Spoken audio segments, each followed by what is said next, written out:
By way of a very brief introduction of the course of events tonight, my name's Benjamin. I'm a retired sergeant in the Israel Defense Forces. I was born and raised not too far from here in the city of Leeds. I was educated to the degree that I am educated at the University of Manchester, and then I went on to do my Masters in International Relations.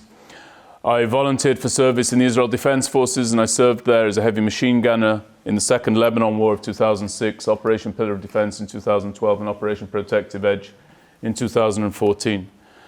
I make mention of that because in the diaspora that may well render me somewhat unique, but in Israel it renders me at best perfectly average. As you know, it's the story of every son, daughter, mother, father, brother, and sister. I am the co-founder of the Miriam Institute.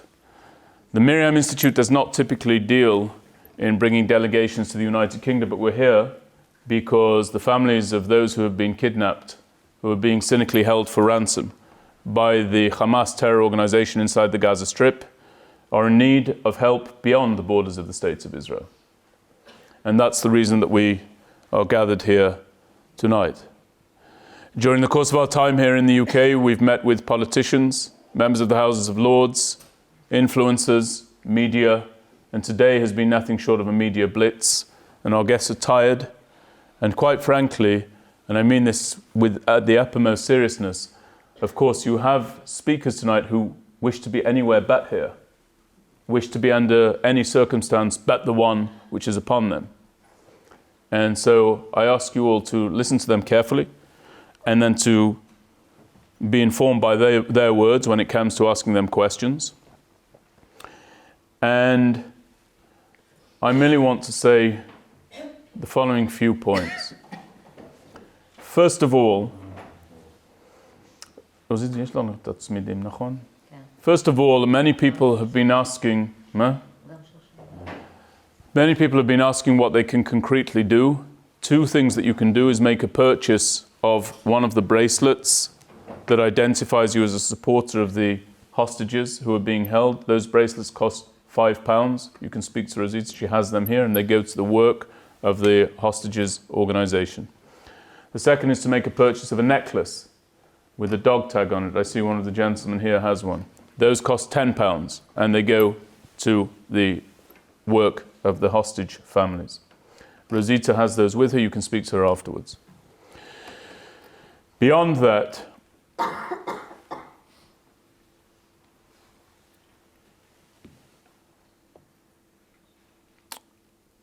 I moved to the States of Israel as a consequence of the fact that my older brother Jonathan was almost beaten to death by way of an anti-Semitic attack in Manchester. He was beaten so severely that he had to undergo 3 liver transplants shortly thereafter. And in September of 2020, he had to undergo a 4th liver transplant. The beating that he sustained took place in 1994. Between then and 2020, he got married, he has a daughter, and he has another daughter now on the way. So he's alive today, but he will never know a day of good health since, has never known a day of good health since that day. I make mention of that because I went to the States of Israel as a consequence of the belief that the States of Israel is our safety net, as well as our homeland, as well as the place towards which we daven each and every day, for those of us who do daven. And I think that the events on October the 7th caused many of us to wonder just how secure and safe the Jewish state may be. I think it caused many of us to wonder whether that presumption that there was that security blanket over there in the Middle East actually was a sound presumption. So let me give you a little bit of context. Firstly, what you're witnessing right now is the Israel Defense Forces on the move in the pursuit of a truly heavenly cause. There is a passage that we recount to ourselves as a people regularly and often. It's a challenge to us. It calls upon us to do the following: B'makom she'en anashim, hishtadel lihyot ish. In a place where there is no humanity, strive to be human. The soldiers of the Israel Defense Forces, as ever is the case, right now, are being painted and portrayed as everything that they're not. not as boys, but as barbarians, not as defenders, but of course as invaders, and not as determined sons and daughters called upon to defend our common homeland, but as murderers and as war criminals.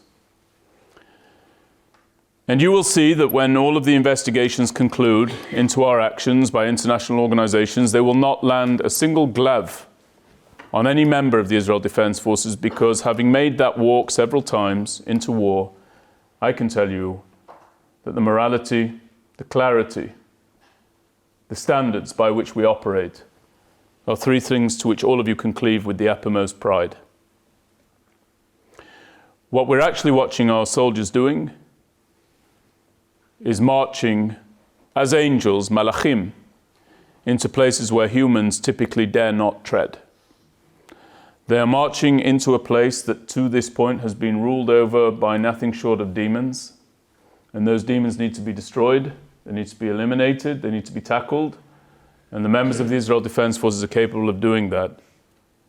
They're in the process of bringing humanity to a place that has been ruled by people who know no humanity whatsoever.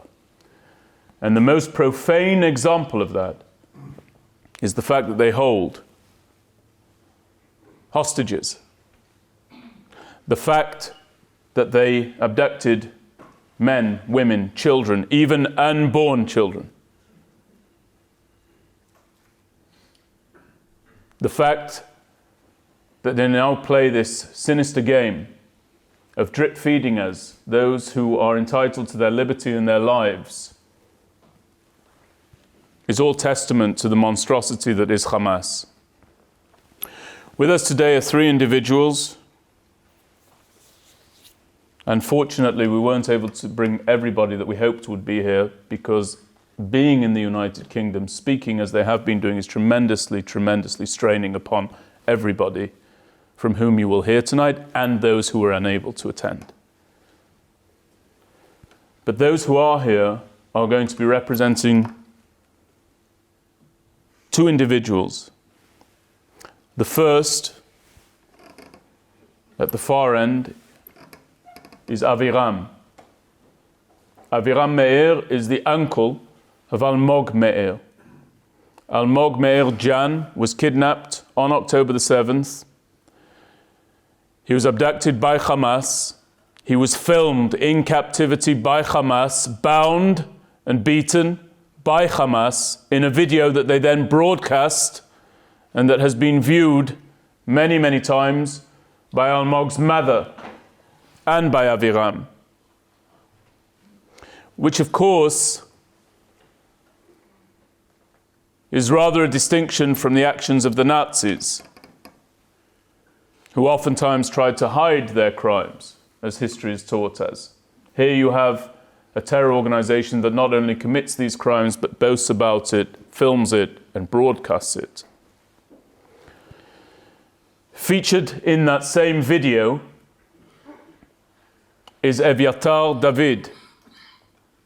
He is the brother of Iily David. Bound, beaten, filmed, broadcast in captivity. Iily is joined by his cousin Matan, Eshet, who will supplement any comments that Iily wishes to make.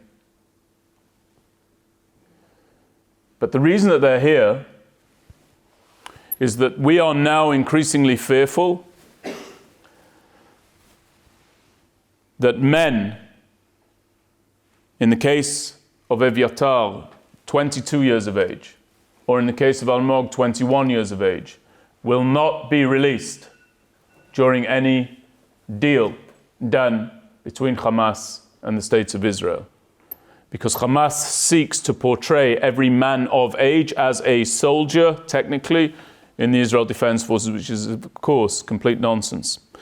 So their relatives could end up being the victim of the success of the exchanges that have hitherto taken place. And we're here to raise awareness about their plight and ensure that they do not disappear from the forefront of public consciousness. That's our goal here. We look forward to spending the evening within your warm embrace.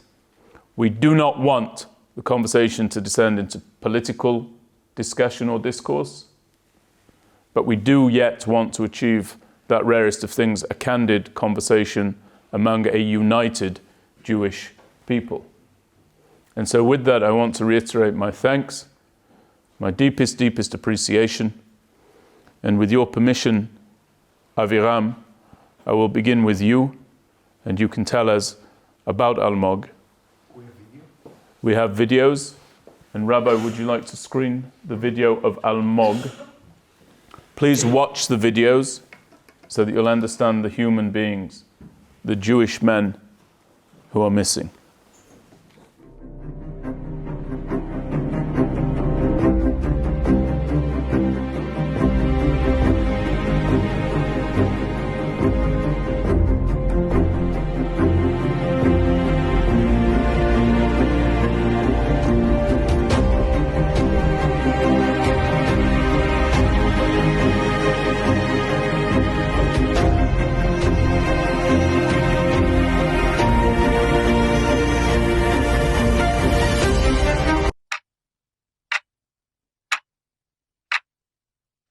חיוך, אלמוג, יש לך חיוך כובש.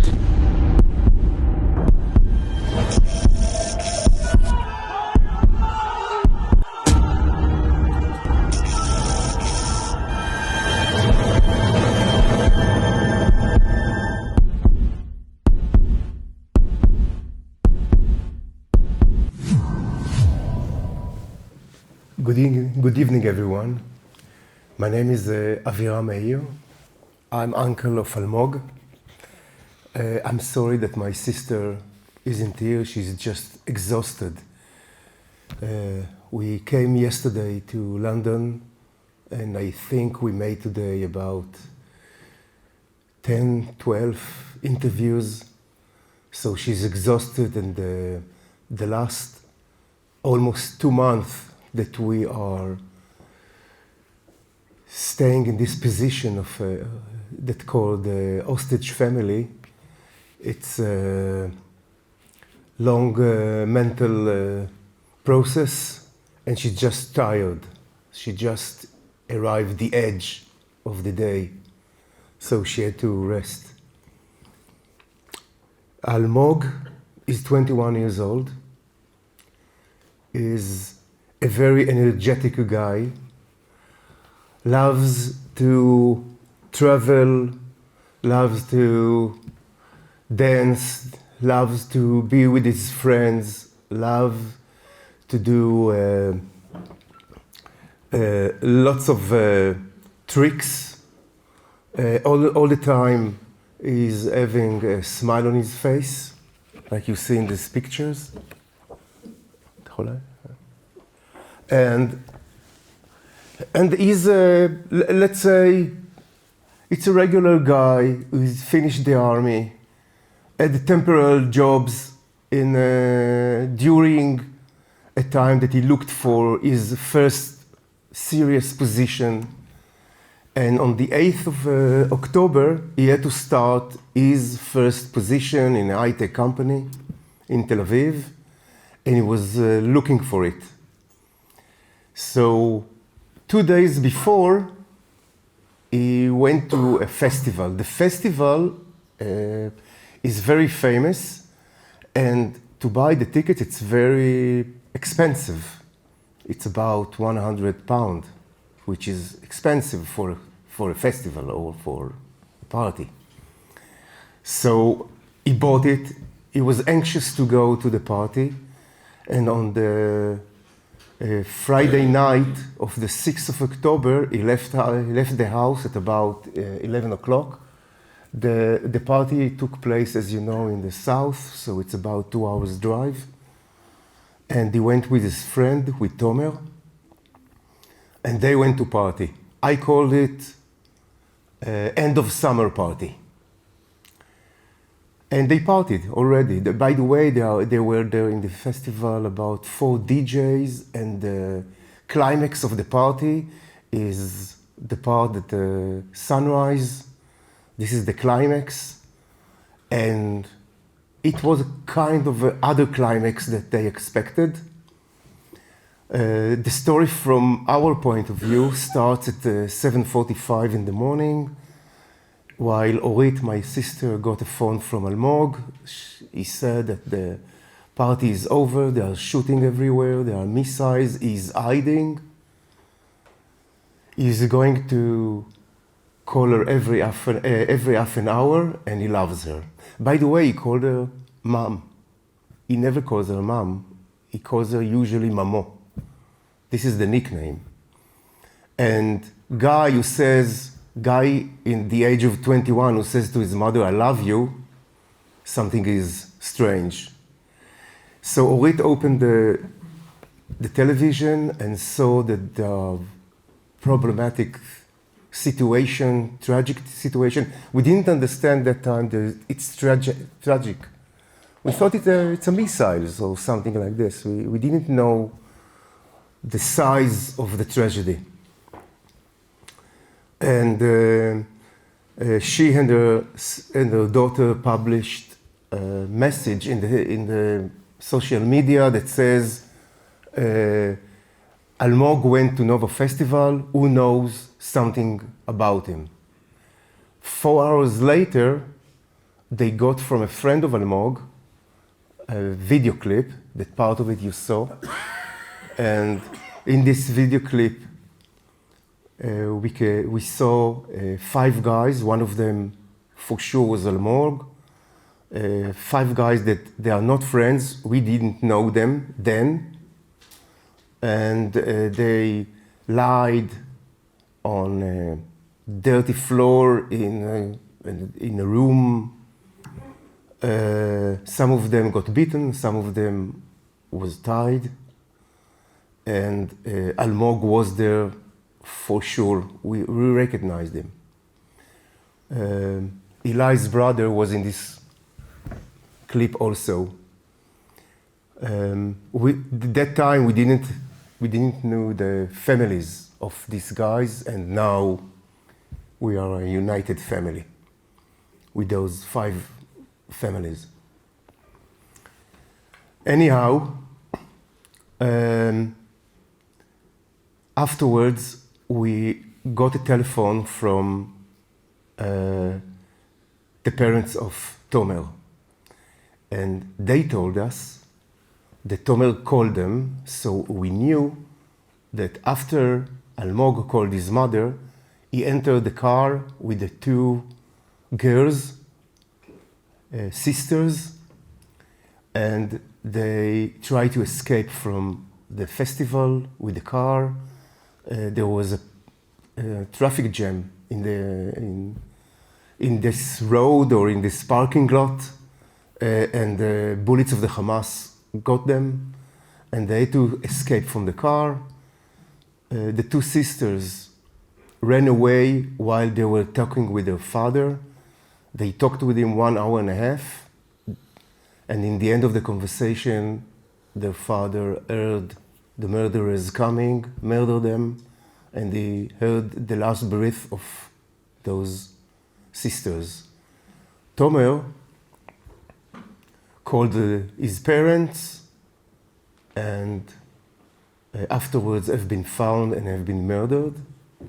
The bodies have been cremated, and it took to the army more than 2 weeks to identify the bodies. Almog is the only one that is alive, as we know, and have been captured and went to Gaza with the Hamas murderers. Since this video that we received in the 7th of October, we didn't hear anything about Almog. We don't know his medical situation, we don't know where he is, we don't know if he's eating, if he's sleeping, if he's brushing his teeth, if he's having a shower. We don't know anything. What we know is that there is a very big sand stopper in his room. We imagine it, yes? There's not a giant sand stopper, but we feel it, the sand stopper that tickles, and the time passes, and it's today, I believe, the 55th day since the 7th of October, and we have to do with it something. And we decided that day when I met Orit that we are going to work. The significance of going to work is first find out what happened to Almog and to his friends and so on. And afterwards, when you understood the situation and you understood the size of the tragedy or the size of the massacre, we started to go to the media to tell a story. We started to initiate things in his hometown. Almog lives in Or Yehuda, next to Tel Aviv. And since then, we all the time, we change our careers, and we have a new one, which is called Bring Almog Back Home. And because we are connected with all the other families, it's bring all the hostages home. And we are working with most of the families in the forum, the families forum in Tel Aviv. We meet them and we initiate events and initiate processes. And part of it is our that visit in London to speak for Almog, to awake the subject of the hostages. We would like that every house in dinner table will talk about them, and by that we can press politicians, governments, and so on. I prefer to stop here to let Iily talk, and afterwards I will be happy to answer any question you would like.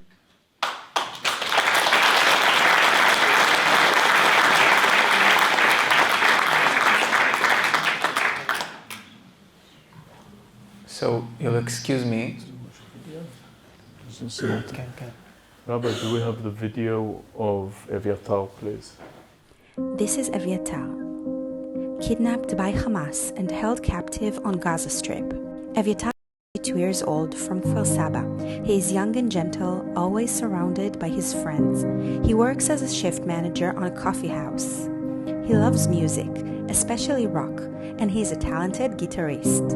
He loves life and an amazing son to Galia and Avishai, and a great brother to Iily and Yela.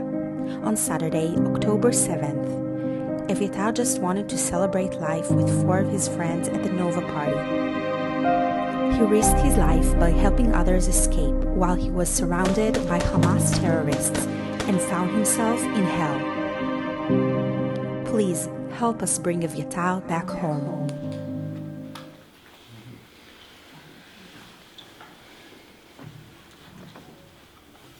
Good evening, everyone. Thank you for your hospitality. It's very touching. My name is Iily David. I'm 26. That's my younger brother, Evyatar.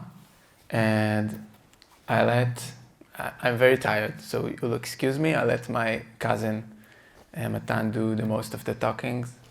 And after that, we'll see.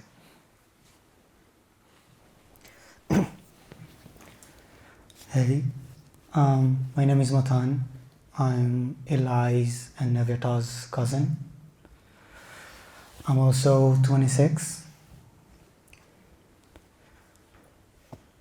I would like to tell you a little bit about Evyatar before I'll tell you all things that happened to us since October 7th. Evyatar is 22. He'll be 23 in the end of next month. His Jewish birthday is on the last candle of Hanukkah, on the 8th candle. Evyatar he's an amazing kid. He's really smart. He's witty. He has a calm personality.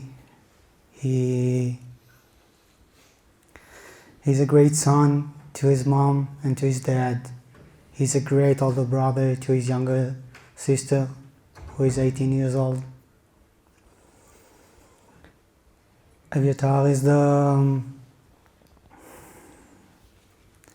is one of the funniest guys I know, and we learned from his friends that he's the psychologist.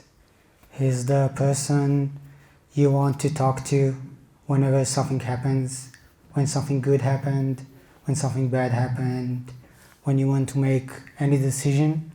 They all tell us that they talk to him, because he knows how to listen and he knows the right advice to give. Like you saw in the video, Evyatar is a shift manager. He plays the guitar.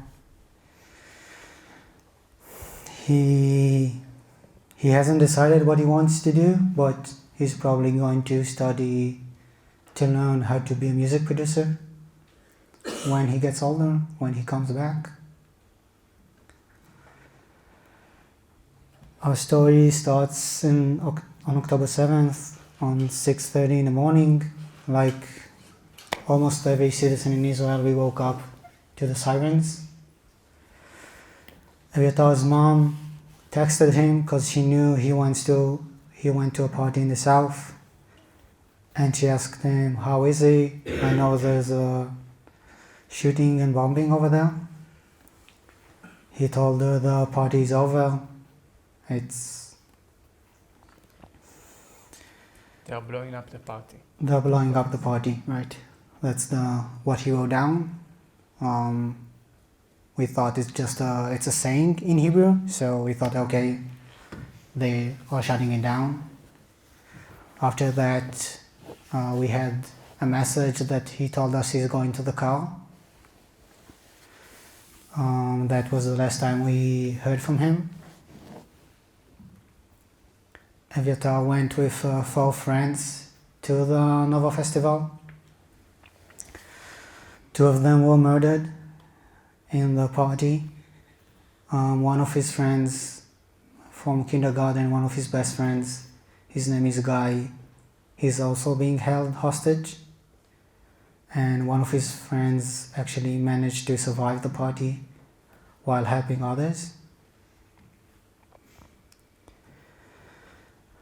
After the shooting started and we lost connection, his younger sister, Iily, posted his picture on social media and her number, asking if anyone knows what's going on. I think it took another 3 hours, so approximately at 2 p.m. she received a message from an unknown number, just a good guy probably who saw his face in a video. He asked, "Do we know anything new?" And when she answered that we have no new information, he told her, "I think I recognize your brother." And he sent a screenshot from a video where you can see Evyatar's face. After saying that it is Evyatar, she received 2 links to 2 videos that Hamas posted on Telegram. Iily took the phone from his sister, so she won't see it. And we have 2 videos. One of them is Evyatar being led in a headlock by a terrorist in Gaza Strip. Evyatar's shirt is torn apart. You can see the fear in his face. You can see people walking around him and trying to get to him. in the second video, it's the video that we also see Almog in. There's 4 other people in a dark room. That's the way we know that his friend is also being held hostage. After 2 weeks, we also discovered a video that a photographer who lives in Gaza took and uploaded to Instagram as well. In that video, we can see some of the people who are in the room as well, in the back of a truck, handcuffed, while Gazan civilians are hitting them with whatever they have, with their hands, with the back of a gun, while they can't do anything, while they're not doing anything. My parents and Iilly's parents live right next to each other, a building right in front of each other. And a few hours before we discovered the videos, my aunt, Iilly's mom, came to my mom and told her that we can't reach him. The messages aren't getting to his phone, and she told my mom that she hopes that they didn't took him.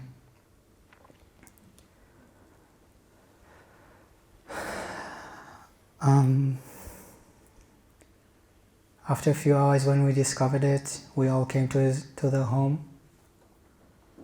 And when we discovered what happened over there, suddenly his mom became relieved that they took her son, because at least we still have the hope that Evyatar will come back.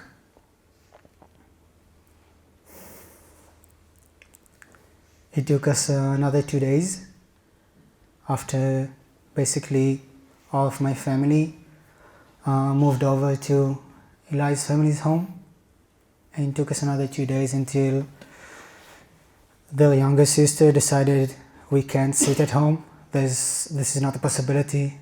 It doesn't make sense that my brother is being held hostage and no one knows who he is. Everybody just know a number, which increased over time until we got to 240 hostages. And she decided, I'm going out. I'm going to tell anyone and everywhere. And in the same day, she went on the Knesset channel, and later on the day, they went on Fox News as well. And since that day, we've became a unit.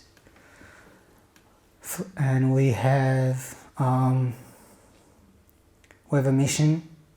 Our mission became to bring Evyatar back, to bring him home, to make sure that everywhere around the world his picture is shown, his name is shown, and everyone we meet knows his story, our story. After the hostage and missing families forum was created, and we saw all the people and met all the families, it became, we got another mission, was to bring everyone, and I do mean everyone, back home. Those people became our friends, our families, our everything, in circumstance that I would never think I would meet people. We started to talk on every news channel that we know. We've met politicians over here. We met politicians in Israel. Iilly and his mom flew to Athens. Both of my brothers, both of my siblings, flew to Rome as well. I've basically moved to live in a tent in the hostages square in Tel Aviv in order to raise awareness to all of the families and to not let all of the hostages be forgotten.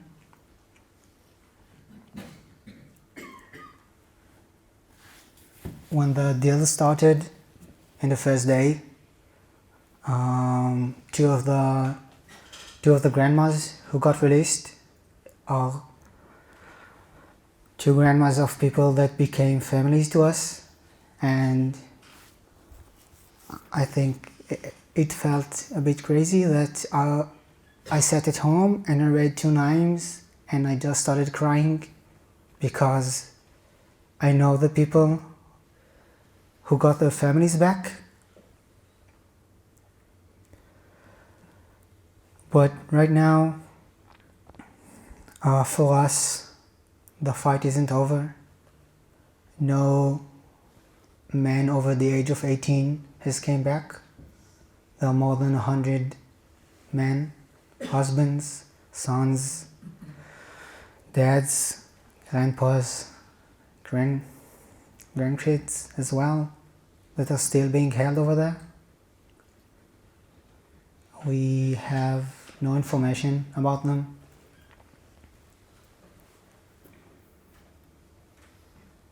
So our fight, our struggle, our mission is still ahead and is still going. And as part of it, we came here as well. And I can tell you, seeing you all warms our heart and gives us wind in our wings to help us go on. I know this it's a hard subject and it's difficult to hear about it, and we really appreciate that you came here. I do want to emphasize that all of us, all of the families are still, we have hope, we're optimists, all of us, we know that they will come back. Right now our job is to make it as soon as possible.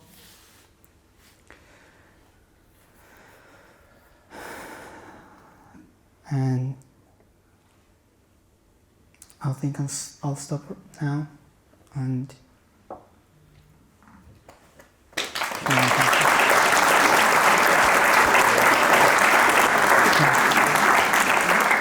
Okay. Can I be heard? Is this working? Yeah. So, thank you both. Thank you both for speaking, and I just want everyone to try and internalize what Iily said, which is just that he's very, very tired. He's beyond tired. Of course, he's emotionally ravaged, as is everybody here on the stage. Everybody to the left of me on the stage. And yet he's here. He's still here. He's here in front of you. And we'd be very happy, by show of hands, to take your questions. And I do make an appeal. Could we just have one question and one answer? And forgive me, but if I see long statements, it's highly likely that I'll intercede. But we do want to get to know you, and we want you to get to know these families. So by show of hands, if you have questions, please. Nobody's got a question? Oh, sir, yes, please. I was wondering, would it help to write a member of parliament, if they were the most important points to make? Are you after the microphone? I'll repeat the question for everyone. So the question.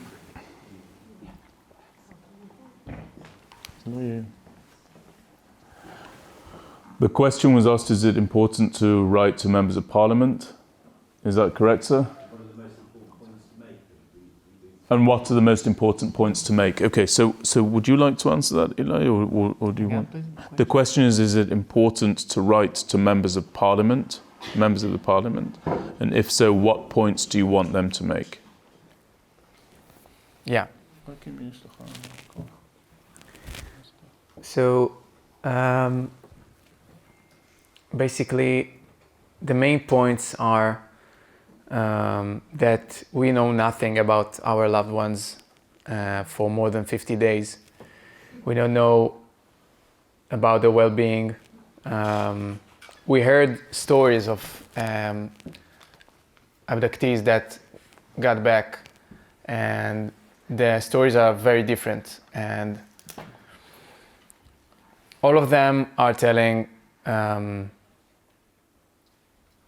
that they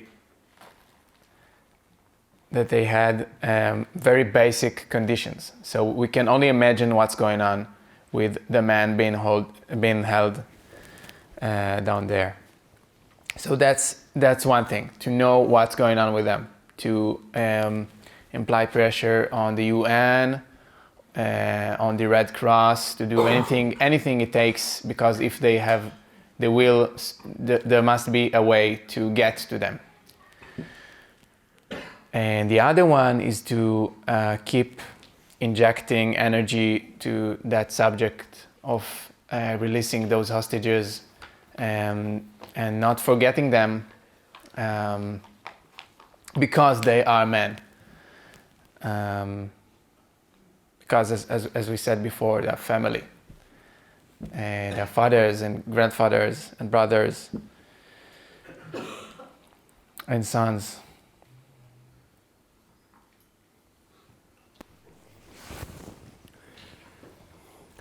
I want to concentrate in the Red Cross. From our point of view, Red Cross is not doing its role. They just don't function. Iily and me met a representative of the Red Cross in Athens 3 weeks ago, about. And he told us that the Hamas don't let them go in, so they don't go in. So we asked him to declare that they can't go inside Gaza Street to see the hostages. And he says, okay, I will declare it. Just send me a letter. He got the letter 3 hours later, but he decided not to sign and not to publish. The only thing he did is send our messages to the headquarters in Geneva. Today we've been in the parliament and we raised this question over and over again. And I think everyone is see that the Red Cross don't help us. It's impossible that there are lots of injured, of hostages that got illnesses, they need medicine, and others who came to Gaza Street injured. We don't know the situation. It's impossible. It's uncatchable. We don't accept it. So pressure on the Red Cross will be the main thing we have to do, and it's practical.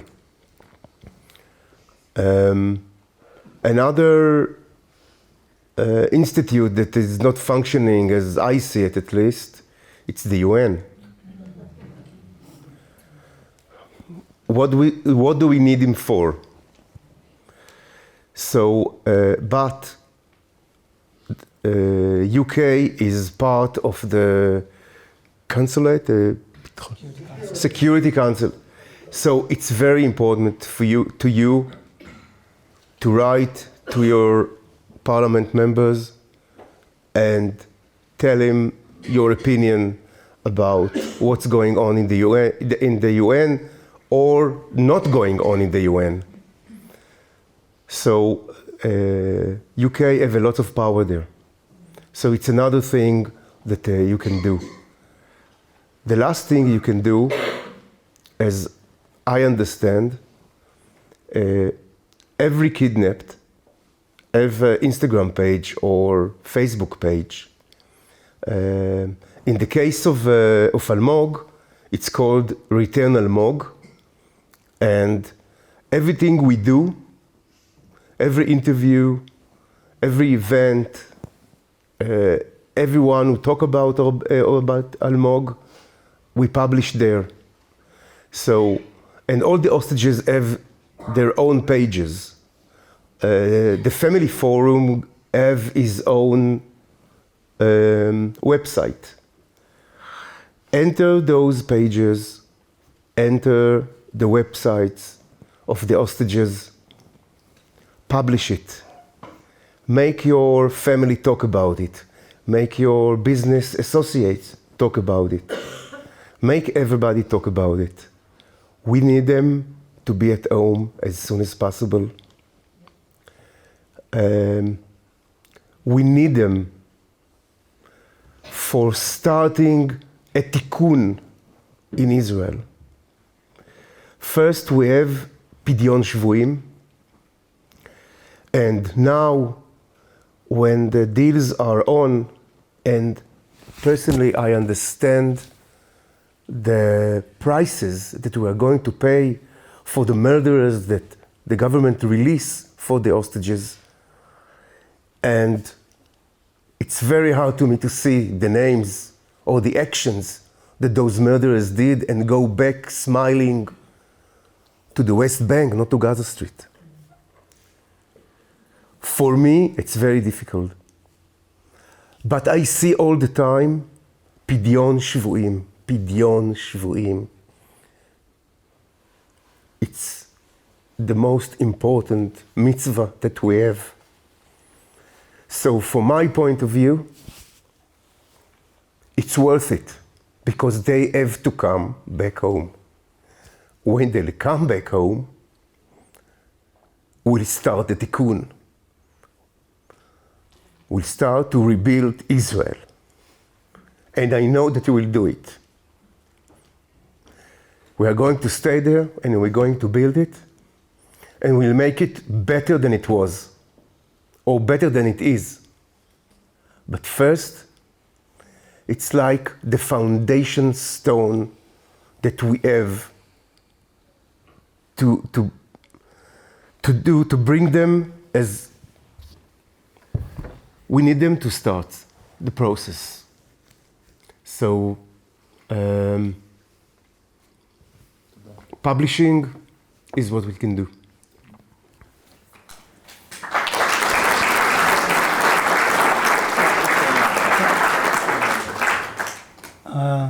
Any more questions? Yeah. Just before we take the next question, I didn't. I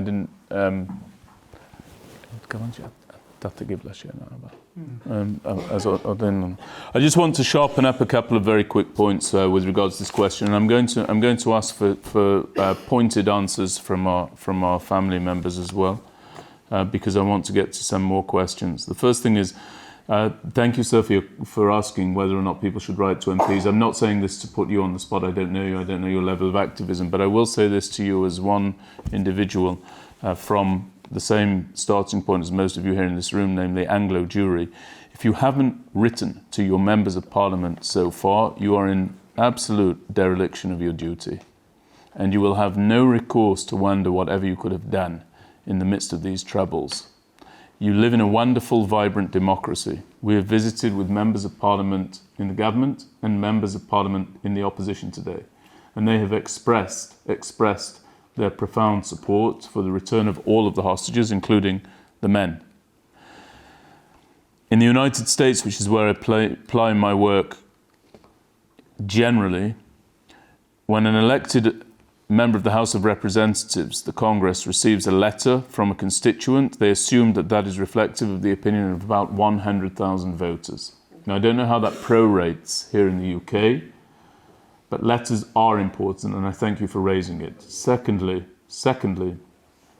again, Rabbi, forgive me, I don't know the level of activism of this kehillah, and so this isn't said with any presumption whatsoever. Synagogues should be organizing with the signatories being their members, petitioning members of parliament, not just local, but also national members of parliament, to express that they are watching, looking, and dare I say, grading the activities, the statements, and the activism of their elected officials as a community. It's very important that that is done.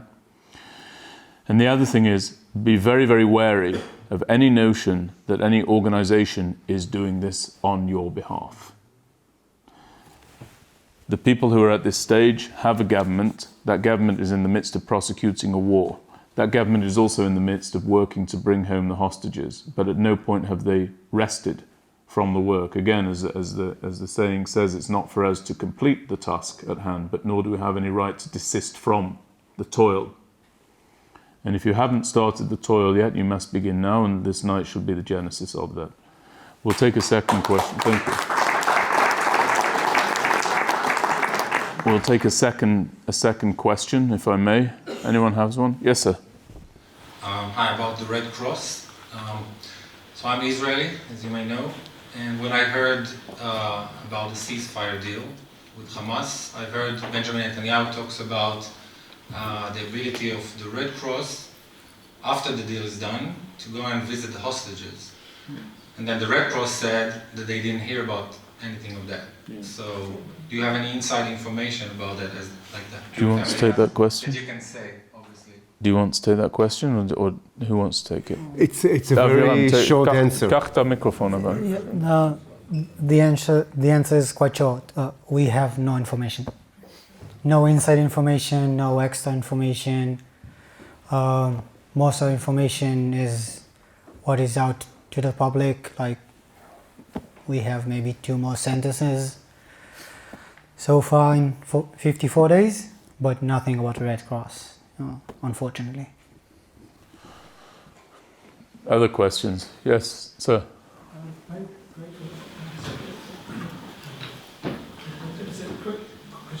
About the Red Cross. So it's a quick question I can about the Red Cross. I worked with the MIA campaign for the past 30 years. We have an ongoing relationship with the head of the London Red Cross here.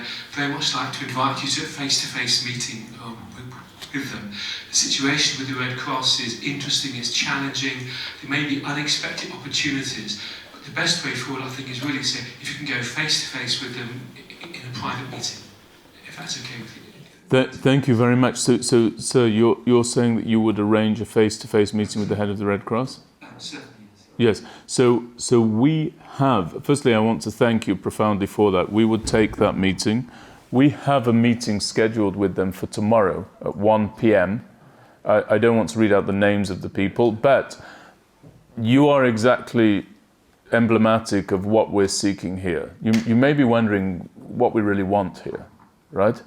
And what we really want is exactly what you demonstrated. We know that people in this room have connections and contacts. We know you do. And we know that those people will be in the Red Cross. Some of you will have connections in Parliament. Some of you will have connections with influencers. Some of you will have connections with business leaders. And some of you will have connections in media or with lifestyle leaders, whomever it may be. And we want those connections. We want those connections because they exist precisely for a time such as this. And if we're not going to start yanking on those strings to the benefit of these people, who, by the way, lest you need reminding, are our people, if we're not going to start doing that now at this time, then I wonder whenever we will. So yes, we will happily meet with you at the end. We'd like to meet with you here informally, speak to you. I appreciate that, and I appreciate the work you've undertaken that's brought you to a position where you can make an offer like that. But we want to hear from anyone here informally at the end, if you have anything that you are able to bring to bear. We'll take another question. Does anyone have another question? Yes, sir. Oh, I'll go with the gentleman with the mic, and then I'll come to you. Yes. Yes, I just wanted to ask the families what support they're actually getting from the government directly to hostage families, A, and B, are they in touch with you on a regular basis, or do you have to get in touch with them? Are you chasing them, or are they chasing you? Thank you. Well, the government, I think, is doing an extraordinary job with keeping in touch with us. I can talk only personally about my family. We have representatives of the government since the first week, like 2 days, I think, after the events. and they are they became like members of the family, like really. So I really appreciate what they do for us, and they are chasing us for sure. Yeah.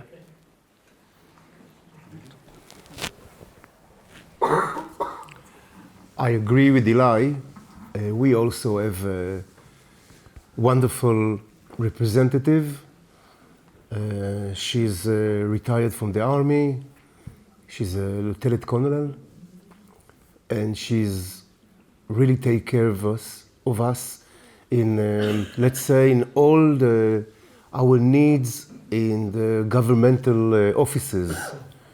For example, national security. Coming here, I had a problem with my passport. She had a solution for it. So yes, today the families, most of the families, as I know, get quite a good treatment with those representatives, and behind them there is a control, how do I say, משל"ט? מרכז שליטה. Control center that deals with our problems, and they are functioning quite well now. In the beginning, it was kind of a mess, but now it's a good service. We'll take another question from this lady. Yes. Firstly, thank you very much. It's been amazing listening to you all this evening. I just want to know, what support do you feel you've had from other countries in the world? The question is, what support do our guests feel they've had from other countries in the world?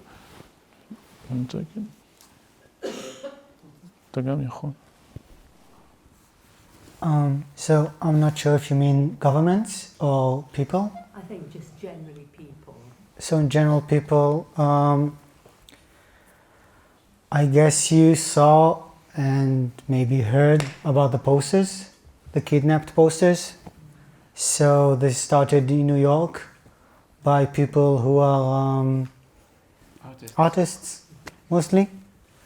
And I think one of the ways we felt the support is getting, for us, for our family at least, pictures of Evyatar, of the poster. We have pictures in Sydney, in Berlin, Lithuania, Latvia, all around the world. There's demonstrations of for example, the Shabbat table for all the hostages. So seeing those kind of things around the world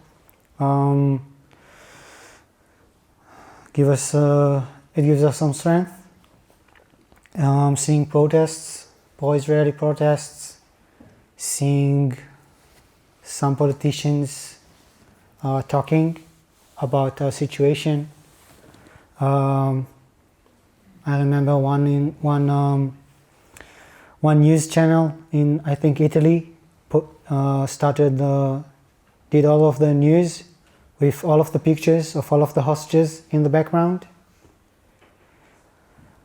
Yeah, mostly it's the fact that they're raising awareness, they're showing their faces. I think one of the things that will also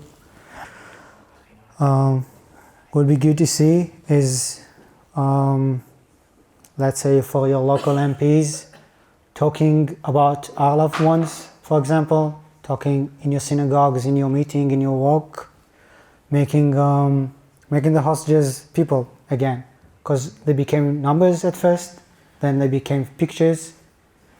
With the deal, they became numbers again. But I think if you could make them people and family members and kids, it would also help us a lot. And keep on showing that you remember them, that you care. Demonstrations, the posters, whatever you can. It helps us a lot. Thank you.